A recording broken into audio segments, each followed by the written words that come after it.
Hello, everyone, and thank you, Jack and Duheen, for a great discussion and some exciting work there. Hi, I'm Matt McVeigh. I'm the community and project lead for AI and local news at NYC Media Lab, and I'm glad to be here to introduce our next panel, AI and local news, democracy, and innovation. At NYC Media Lab, we've been working on these issues as part of Knight Foundation's AI and Local News Initiative, which also includes Associated Press, Brown Institute's Local News Lab at Columbia, and the Partnership on AI. At NYC Media Lab, we run an AI and local news newsletter, events, and this spring we had our initial AI and local news challenge. The challenge supported innovation in AI, automation, and local news through the work of 5 teams. Information Tracer, and I think I saw Johan around, from that team. Localizer at Gannett, Overtone, SimPeople, and Social Fabric. And the challenge culminated with a demo day in May. In the United States, there are currently around 6,380 newspapers, as reported in the 2022 State of Local News report at Northwestern by Penny Abernathy. Of those 6,380, there's about 150 metro and regional papers, and more than 6,000 smaller papers and weeklies. However, as you all know, these vital information sources are in a precarious position. Because of newspaper closures, there are now 208 counties in the United States without a local newspaper. With that challenge in mind, let's look at the opportunities to sustain journalism that might be created by innovation. We're really excited to be joined by Aimee Rinehart and Mona Sloane, 2 people that are looking at the role that technology, AI, and automation in particular can play in journalism. Aimee Rinehart is the program manager for local news and AI at Associated Press, and Mona Sloane is faculty at NYU's Tandon School of Engineering, senior research scientist at the NYU Center for Responsible AI, the organizer of the Co-opting AI series, and is part of the team behind an AI tool that helps to scale up access to records from Freedom of Information Act FOIA requests. Welcome, Aimee and Mona.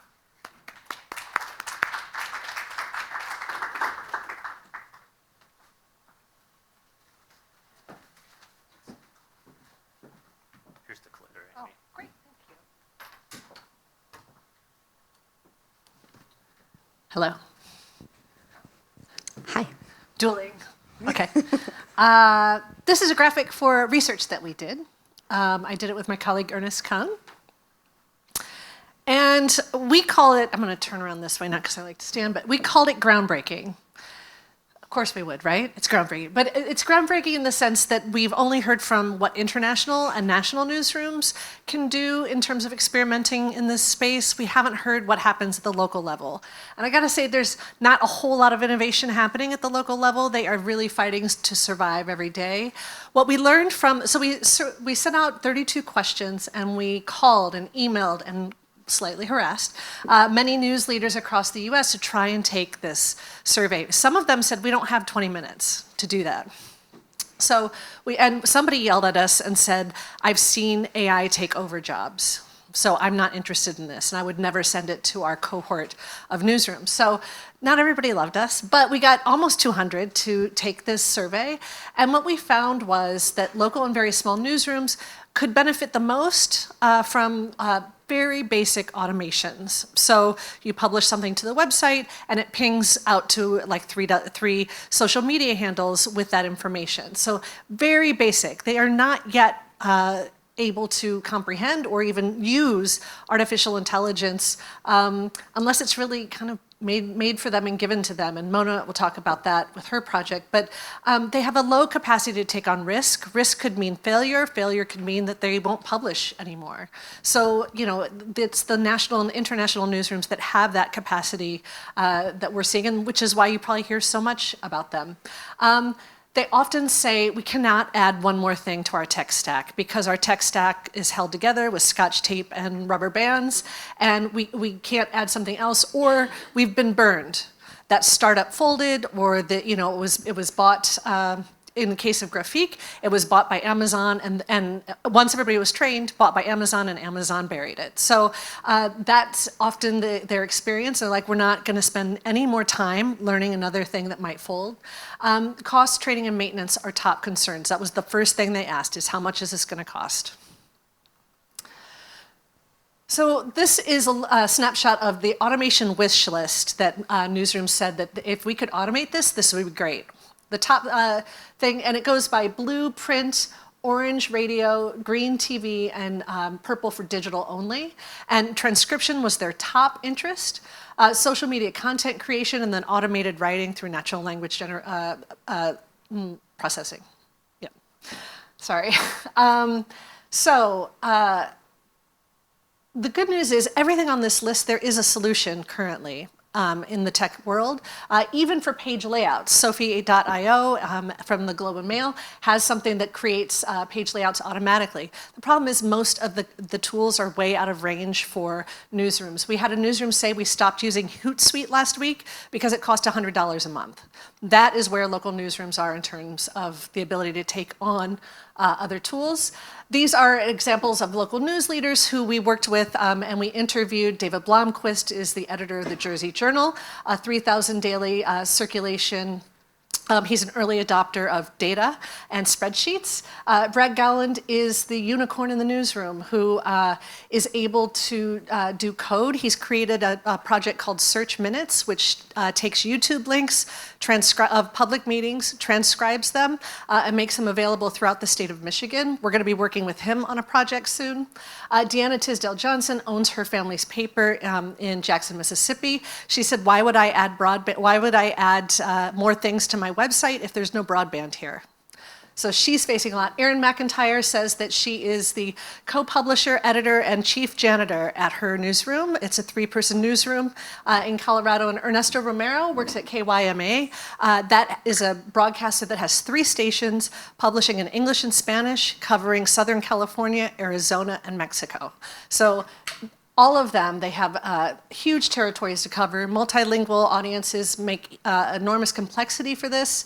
They all talked about wanting to remove repetitive tasks, which we think AI can help with. Some have a 3-person newsroom. I have an asterisk next to staff turnover because that is the biggest problem. The unicorn leaves and then they're stuck. What did the unicorn build? Not everybody has README TXTs to show somebody what to do next, and hiring people for that is difficult. So when we asked the question, we're confident that AI can take on repetitive tasks to free up sources, we were really happy with these numbers because it indicated to us that news leaders said, yes, we can see AI as being a help, not a burden.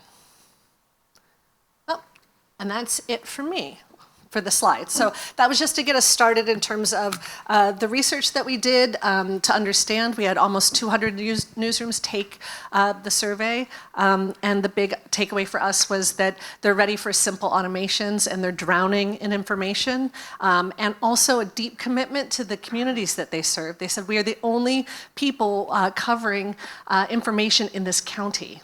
For Horry County Plain Dealer, they come out once a week, and they haven't had their audience switch from print to digital quite yet. So. I like to stand because then I can breathe better.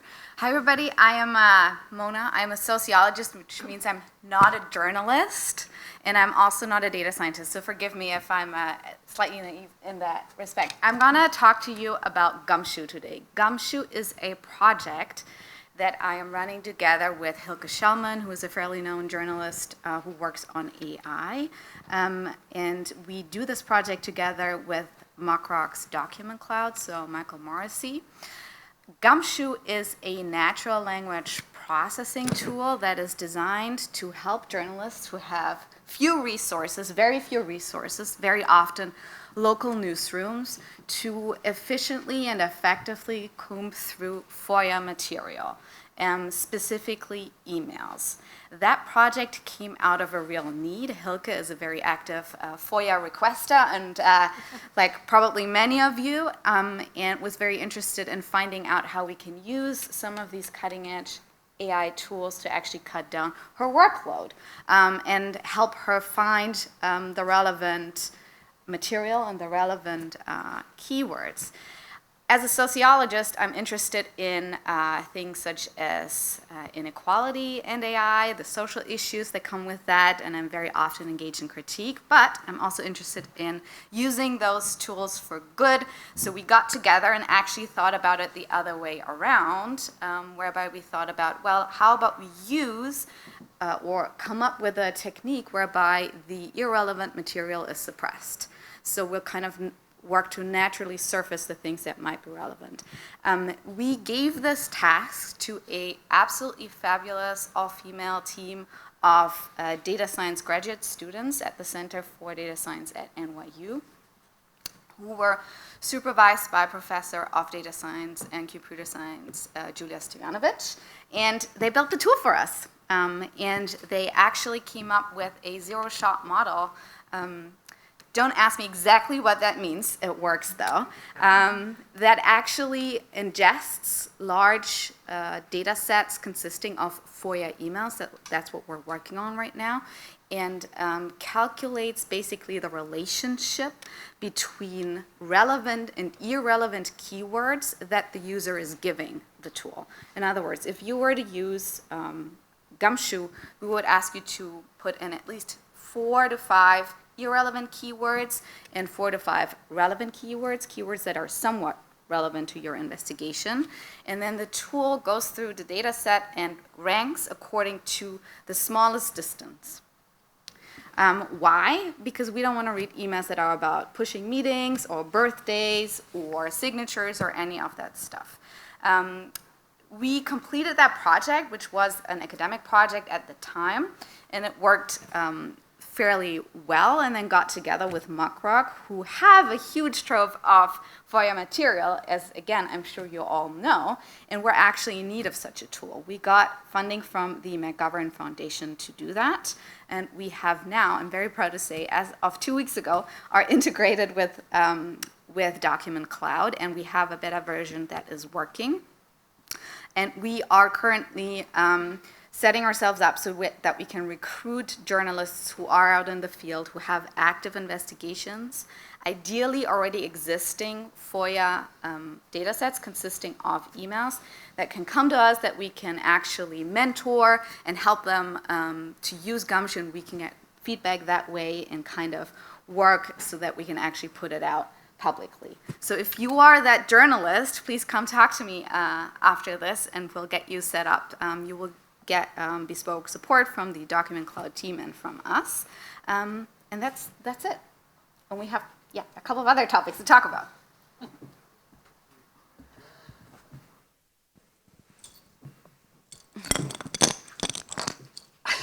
This name tags won't stay on.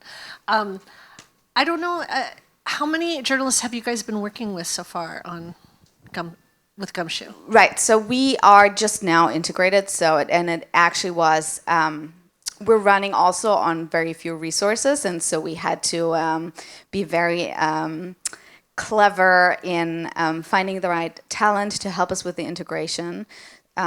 We have a bunch of people who already signed up through various conferences, but we haven't actually done the running with the prototype on the ground yet. That's what Q4 is for. Yeah. When we were interviewing newsrooms, we spoke with a newsroom in Puerto Rico and the editor there said, we count on projects like this to innovate, because without university support, without nonprofit funding support, we would not be able to think big. What they wanted to do is translate hurricane weather information while the hurricane is happening, right? The information comes through in Spanish. The National Weather Service says we translate when we can. we need assurances. If a hurricane is coming, that report can get updated 8 times an hour. So what they're doing now is they have a team of people who take this information in English, translate it, and then publish it each time it needs to be published. So we'll be working with them soon on making that.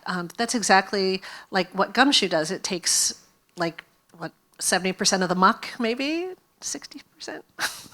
Yeah, so we'll see. So one of the issues that we're facing is that we need a fair amount of computational power to run this, and we got additional grant from Google to run this on GCP. So we have some GCP credits. Actually, I also want to give a big shout out to the Tandon School of Engineering, who has been extremely supportive of this project throughout and continues to be so. Apropos university support. So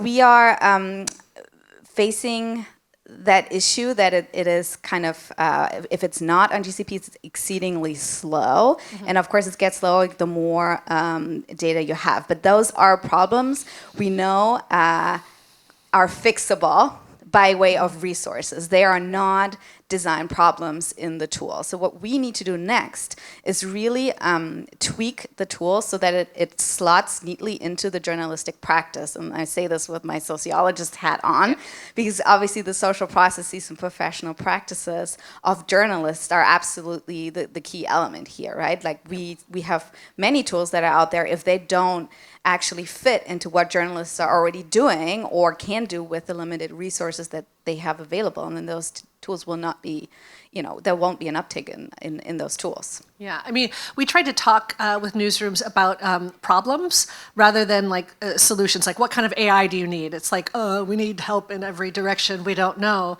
And then it's like, tell me, what is your staff complaining about on a daily basis? And they're like, oh my God, the police blotter. If we could just somehow automate that in some way, that would be great, because now someone spends 2 hours every day. The problem is that also hurts with recruiting staff to a newsroom, because there's nothing like a really eager, fresh journalism graduate who wants to to break the next big story, and then half of their day is spent trolling through community events and police blotter items.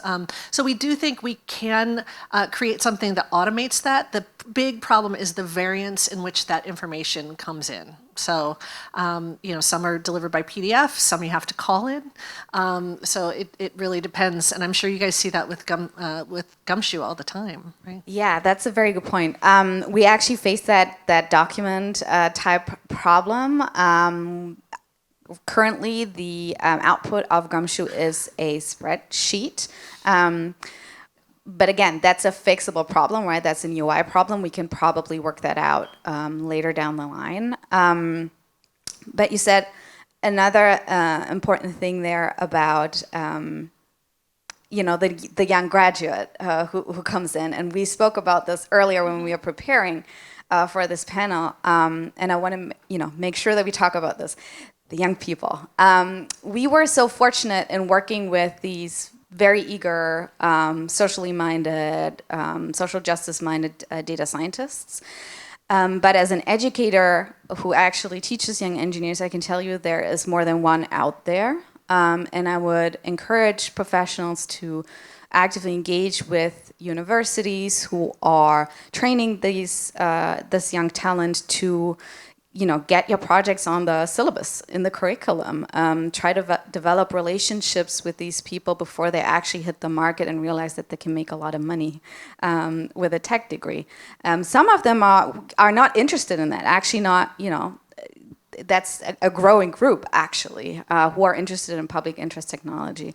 So I think that's worth thinking about, the young people coming in, not just in terms of the young student who studied journalism, but maybe also people who do public interest, who do technology. Yeah, I mean, more and more, I mean, the big companies we're seeing are equal parts editorial and development teams. New York Times, Washington Post, even The Atlantic has pretty impressive numbers of people working on things. But, you know, how long before they go to make even more money at one of the platforms, which you can't ignore. And so I keep thinking about Brad Gallen, who I mentioned on the slide from Michigan Radio. You know, he was at WNYC and now is at Michigan Radio. And I'm like, how long can they keep him? Like, he's really talented. And what's great is he gave us this, I asked, how did you come up with this solution? And he said, well, I did migratory patterns of birds and their calls, and I knew that that sound was something that we could use. I mean, he just had this whole inside out way of looking at it. I was like, we need more minds like that. Somebody who can extrapolate one example and bring it to another, which is why I was so keen to listen to the previous panels on like music and things like that, because so you never know how one tool is going to inform, hopefully, newsrooms, because we need to there's not a lot of innovation in newsrooms, and we need to borrow from other disciplines, particularly banking. I totally agree. I think, Zui, is that you? Hi. So Zui is one of the students who worked with us on the project later down the line and did some important work. So that's one of those rare talents right there who actually also have a bit of an interdisciplinary background. I totally agree with that. I do think we share one fate, though, which is lack of resources, even at universities. So it would be nice if there would be more funding available from foundations, so good on Knight for doing this, in the private sector for this type of work and for interdisciplinary work, which I will admit sometimes is hard for the academy to acknowledge as something that is career advancing. Let's put it that way. So I think that is perhaps something we also need to kind of throw into or put onto the wish list here as well. Yeah, and I joined the AP a year ago, and I've learned a lot about the organization since. I didn't know this before. It's a not-for-profit cooperative. We are owned by members, and so we are accountable to the people who have a subscription to us, basically. And so it prevents us being bought out. And the CEO recently said we are the last truly independent newsroom in the world. Everybody else has some, devotion to their shareholders. Their holding companies, or are owned by billionaires, and that is not true with AP. So I do think like grant funding can come our way because it seems like a natural fit because of the not-for-profit thing, and our mission to serve 3,500 members in the United States and then beyond that around the world. Pretty proud. Should we take some questions?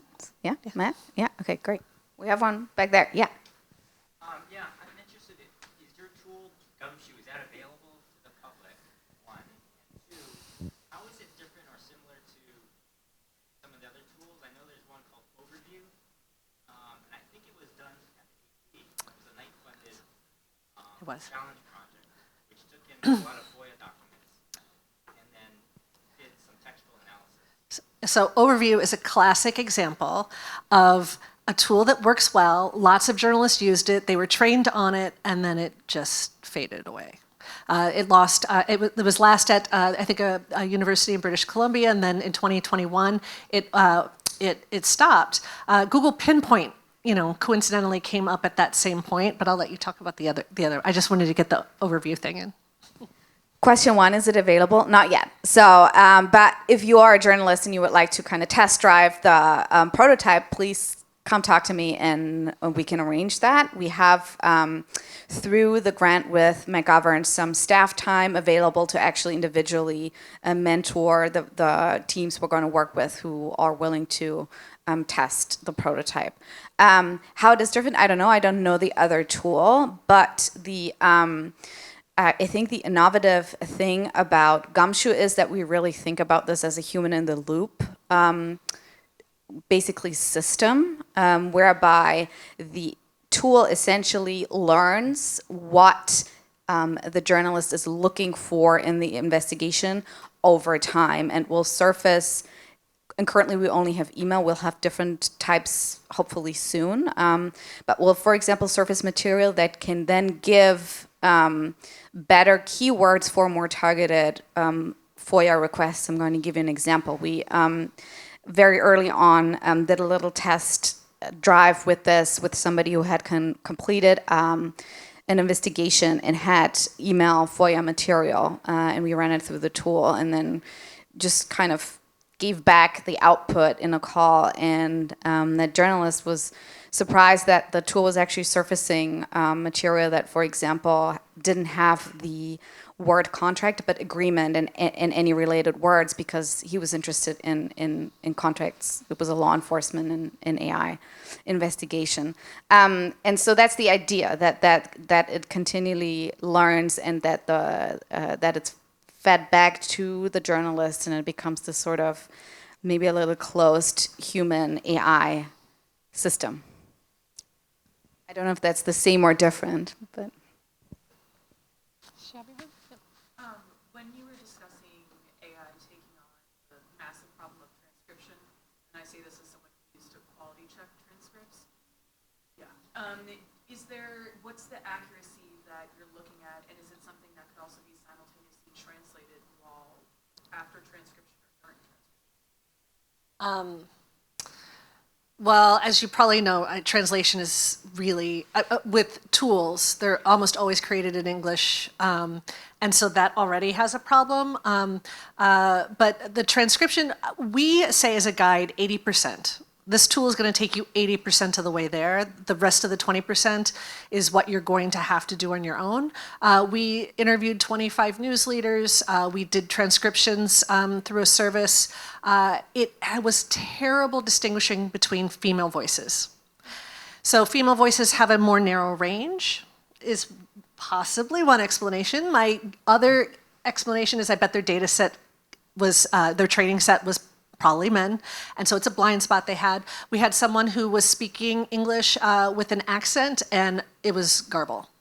And to me, it was like, I understand what she's saying. Like, I totally get it. So transcription is uneven, but if anybody remembers the days of a tape recording and the foot pedal where you pushed it like a sewing machine back and forth, like, I will take this and all of its problems so that I can fix it over that any day. But it's got a long way to go, and translation, I know there's been some advances, but I think, was it 26 of the most popular code is written in English? So we're a long ways off, and we haven't found a satisfying solution for translation yet.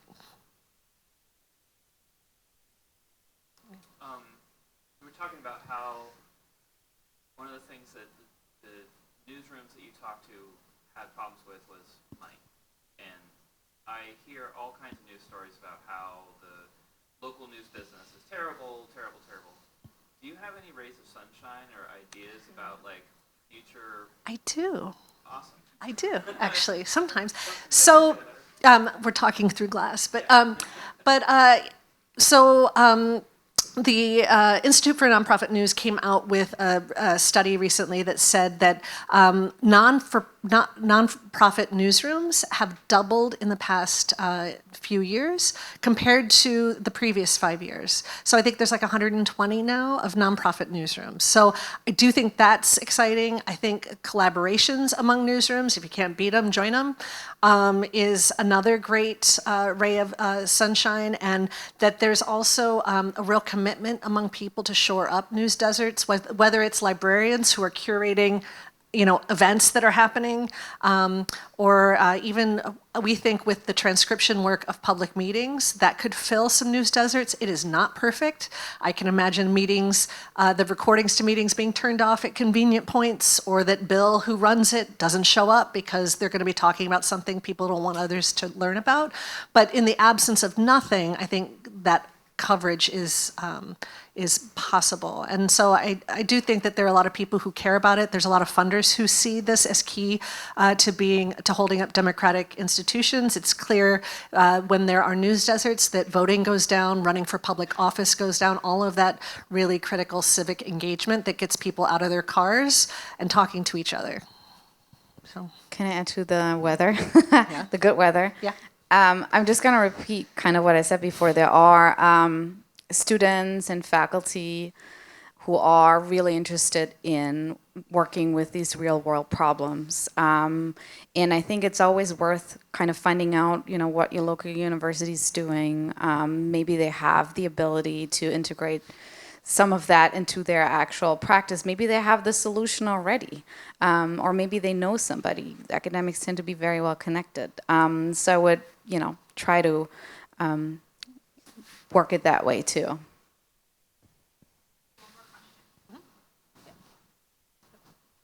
So can you talk a little bit more about the workflow with the keywords on Gumshoe?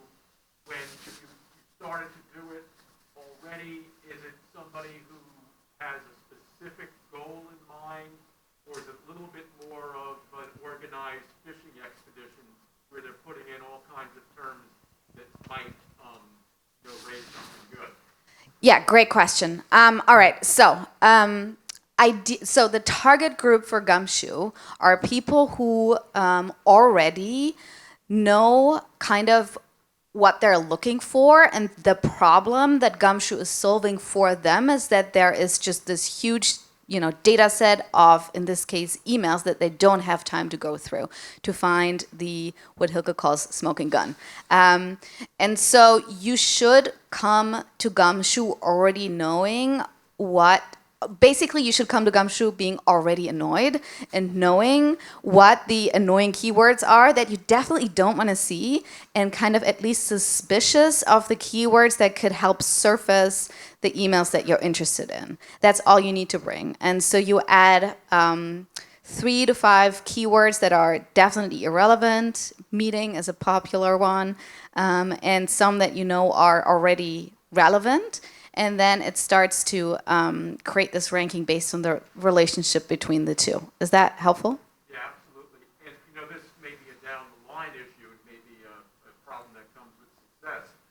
But what do you do when the officials start to get wise to you and start to talk in code in emails and things? We've seen cases of that here in New York.